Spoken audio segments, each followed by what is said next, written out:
Ramon Yates. Ramon was a victim. He was murdered on March 15th, 2023. He was the sixth homicide victim of that year in 2023. He was killed at age 25. This occurred in the area of Dixwell and West Hazel Street. The two suspects responsible for Ramon's murder, Talon Jackson and Devin Gardner, are now in custody and awaiting trial. Although we are not entirely certain of the motive behind Ramon's murder, I do want to emphasize one thing, and that's New Haven Police do not forget and we do not give up. I'd like to stress how much we appreciate the patience of Ramon's family, represented here today. I've been in contact with Tiffany, the mother of Ramon, and we hope that these arrests offer her and the rest of the family some sense of closure and justice. We know that this is a lot to digest all at once.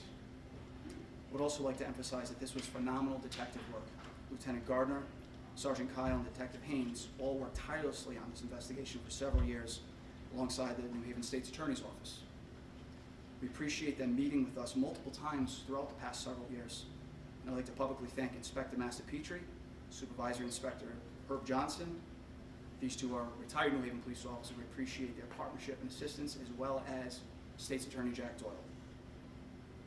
Before I pass it to Lieutenant Gardner to brief the details on this case, I would like to thank the community and the clergy represented here today by Pastor Lewis, the Police Commission represented here by Commissioner Dawson Douglas, and the Mayor for their continued support of the New Haven Police Department.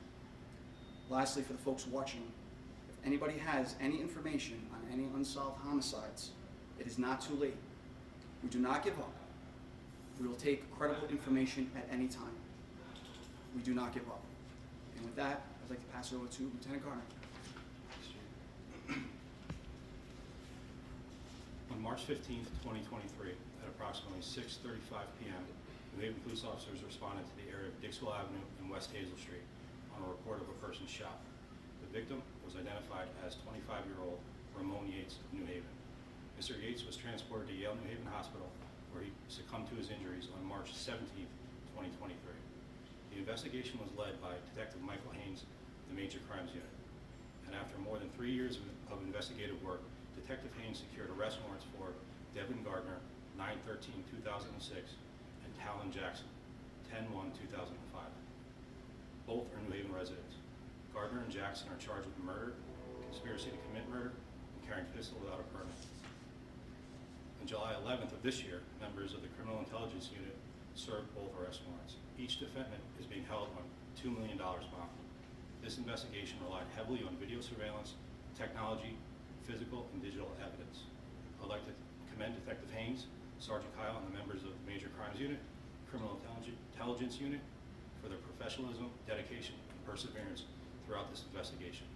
I'd also like to thank Chiefs Anelli, Assistant Chiefs Bactana and Etienne, and New Haven State's Attorney's Office for their continued collaboration, support, and guidance. Our thoughts remain with the family and friends of Ramon Yates. Thank you. Thank you, Lieutenant. I'm grateful that the family is here. I'm sure this is both a difficult day, but also there's an element of positivity because the two people that took Ramon's life are being brought to justice. I remember that afternoon. I remember later seeing the video from the church, two individuals that were very deliberately calculated in their shots towards Ramon. It was, frankly, a shocking video to see. And the family has lived with the loss of their loved one. We have mom and dad here and a lot of other family members and friends.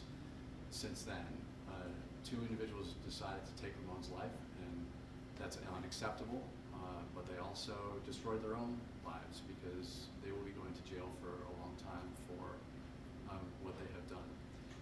Ramon's nickname is Ray Ray, and he was waiting for the bus at the time that he was shot. He was waiting for the bus.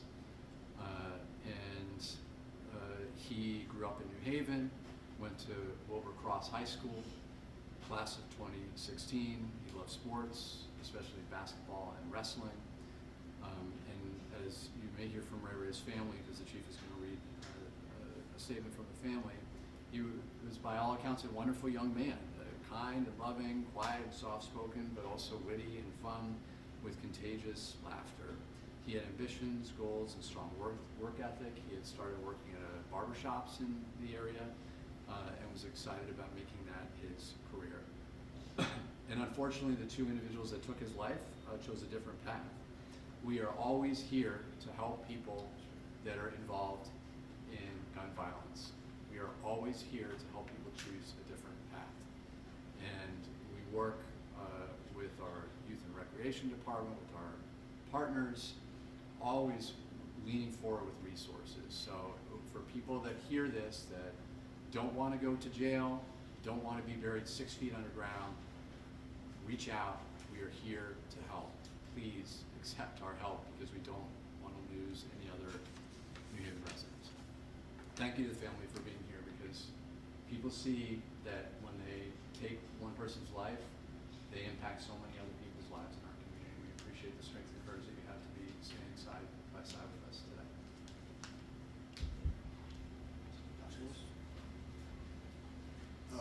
Again, our prayers will continue with the family here, and as the mayor just said, that again, it's not just about the solving of this homicide. It's about not having another homicide. It's about actually giving opportunity to those individuals, because we want you safe, alive, and out of jail.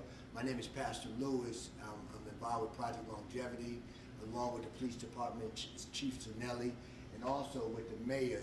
And I think that what we have to recognize, and this mayor here for the city has been very different in his approach. And I've been involved in this work since 1992. And we've had good mayors, but what he is actually saying and what we're saying here is that, again, there's a different path that you can take. You don't have to be one of those that get involved with this type of behavior because you're going to get arrested or they're going to find out who you are. And the alternative is there's programs, there's assistance, there's other things that you can get yourself involved with. And I wanted to say this to the community. It's a multi-pronged approach. The police department has done a great job, the mayor and the municipalities have done a great job, but I want to say this to the community. It's because you stepping up also and wanting to get involved and make that difference. You've also made a difference in being able to solve some of these homicides that we have been experiencing. But I want to say to the parents also, we're here for you. Some of you have young individuals or young children that might be involved in some things that you feel that's going to wind them either being a victim or being a victimizer. We are here to support you.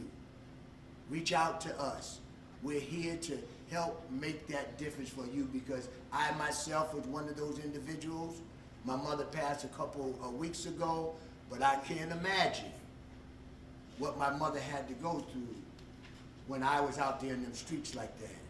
And so what we're saying is that we're here to help you to be able to help your child not go down this path to be a victim or a victimizer, because we together can make this difference. So again, thank you, Chief Zanelli and the New Haven PD, and Mayor, thank you also for your robust approach and your effort to always make sure that the community is involved in making that difference. Thank you, Pastor Lewis. We do have a letter here from Tiffany Yates, the mother of Ramon. She requested that we read here. Ramon Terrell Yates, affectionately known as Ray Ray, was born on August 1st, 1997. He was raised in New Haven, Connecticut. He attended New Haven Public Schools and graduated from Wilbercross High School in 2016. Ramon was a family-oriented, caring, respectful, and fun-loving individual whose presence brought joy to all those around him. He had a deep passion for sports, particularly basketball and wrestling. Throughout his life, he participated in numerous basketball leagues, and during his high school years, helped lead his teams to 3 basketball championship victories. Following high school, Ramon built a strong work ethic through employment in property management, landscaping, and construction.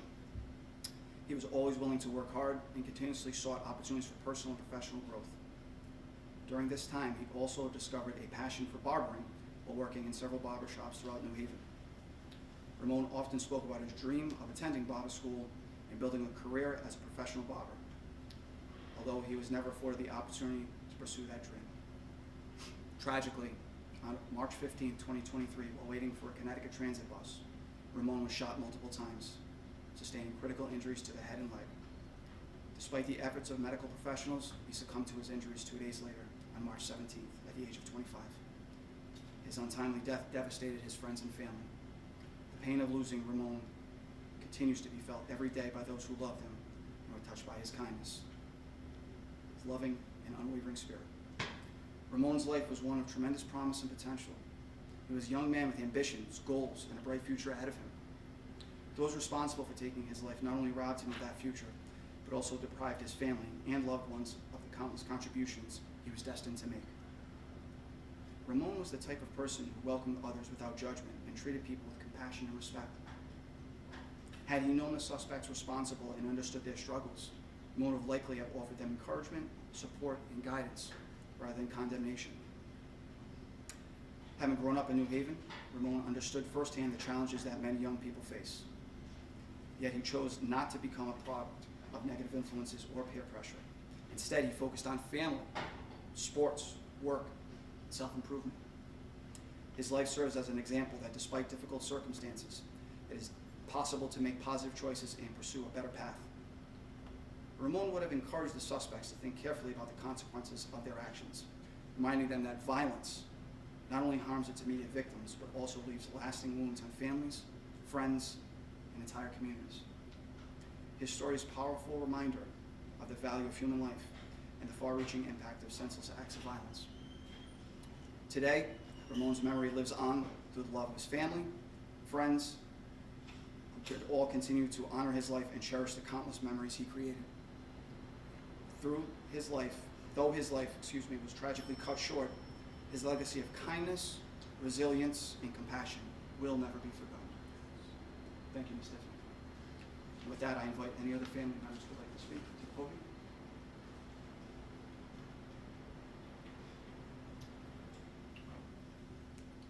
Thank you. Any questions? Did these two suspects have any previous records or arrests? They were known to us, yes. Do you know numbers-wise of both of them? I don't, but one of the two, Devin Gardner, was recently arrested for a firearm possession downtown. Can you or the detective speak a little more to how after 3 years you were able to make a breakthrough and have an arrest in this case? What changed? What information came forward? So a lot of it is reanalyzing the case and evidence. Sometimes when changes get made over the course of 3 to 4 years, there are different techniques that can do things like the processing of DNA evidence. So what we did is we looked at a lot of the evidence seized from the crime scene, and we looked for different techniques that may render new results to build the case. Lieutenant Gardner, Detective Haynes, Sergeant Kyle worked alongside Inspector Massapetri to do this with the State's Attorney's Office, and some things worked in our favor and some things did not, but it was able to move the case incrementally forward to where we are today. So was there new DNA evidence? Was there someone who came forward? What was the... A little bit of everything. Okay. A little bit of everything. Do you have any sense of the motive of why this was The motive remains unclear. Okay. Did these two men who were arrested know Ramon? We believe they did. Could you talk anything about the digital aspects that helped you guys find these suspects? Well, cell phone evidence always plays a role in any investigation. So without going into detail, that is a part